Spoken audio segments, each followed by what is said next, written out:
ইস, বড্ড আফসোস হয় গো, যদি বন্ধুদের সাথে আরও একবার এইভাবে ওল্ড পিকে ল্যান্ড করতে পারতাম, আরও একবার সবার সাথে সেই পুরনো গেম প্লেতে ফিরে যেতে পারতাম।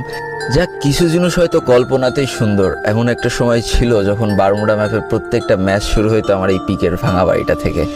এইবার দেখো ওল্ড পিকের একটা মজার কাহিনী, যে এটা টুকটাক সকল পুরনো প্লেয়ারের সাথেই ঘটেছে। এখানে নামার সাথে সাথে আমি কিন্তু ভালো লুট পাইনি, কোনো রকম একটা গান পাইছি না, মেডিকিট না কিছু। তো এখন যেই কাজটা আমার করতে হবে, এখান থেকে আমার পলাইতেই হবে। আজকের দিনের নতুন পিকেতে নামার সাথে সাথে লুট পেয়ে যাওয়া, নামার সাথে সাথে ভালো গান স্কিল পেয়ে যাওয়া, ইটস ওকে। বাট ওই যে ওল্ড পিকেতে নামার সাথে সাথে গান টান না পেয়ে ইনিমির ভয়তে পলাই যাওয়ার যে ব্যাপারটা না, এটা খালি ওল্ড প্লেয়াররাই ফিল করতে পারবে। আহা, পিকের এই লাল ড্রামে যে কত শয়তানি করছি। পিকের ওই সামনের ওই দইতলা বাড়ির উপরে চুপ করে পলায় থাকতাম, আর আমার ফ্রেন্ড যখন এখানে লুট করতে আসতো আস্তে করে ফাটিয়ে ডাউন করে দিতাম। এইগুলো আজকের দিনের প্লেয়াররা ফিল করতে পারবে না। আমার এই কথাগুলো শুনলে অনেকে হয়তো হাসবে, অনেকে হয়তো পাগল বলতে পারে। আর যারা সেই পুরনো প্লেয়ার আছে তাদের অলরেডি খারাপ লাগা শুরু হয়ে গিয়েছে, যেমনটা আমার লাগতেছে। আর ভাই, পিকের এই দুইতলা বাসার কথা কি বলবো। এই বাসাটা চারিদিকতে পাঁচিল দিয়ে ঘেরা ছিল, তো দূরের থেকে যতই মার খাতাম, এর ভিতর একবার চলে আসতে পারলে মনে হতো যাক, এইবারের মতো বেঁচে গিয়েছি। এই ওল্ড পিক পরিবর্তনের কারণ আজও আমার মাথায় আসেনি। সামনে আরো একটা স্মৃতি, এই কালো ঢমটার কথা কার কার মনে আছে ভাই, এখনই কমেন্ট বক্সে কমেন্ট করো। এই কালো ঢম নিয়ে ঘুরে বেড়াইতাম, এনিমি দুটো গুলি মারলে ঠাস করে ফেটে যেত। আর ভাই, এটা যে সময়কার গেম পেলে, তাতে এই যে আমার হাতে যে 2 এটা ছিল সেই সময় মোস্ট পাওয়ারফুল গান। কেন যে বললাম তা তো তোমরা টের পেয়েছো। কোনো রকম দুটো বাড়ি দিছি, এনিমি ক্লিয়ার।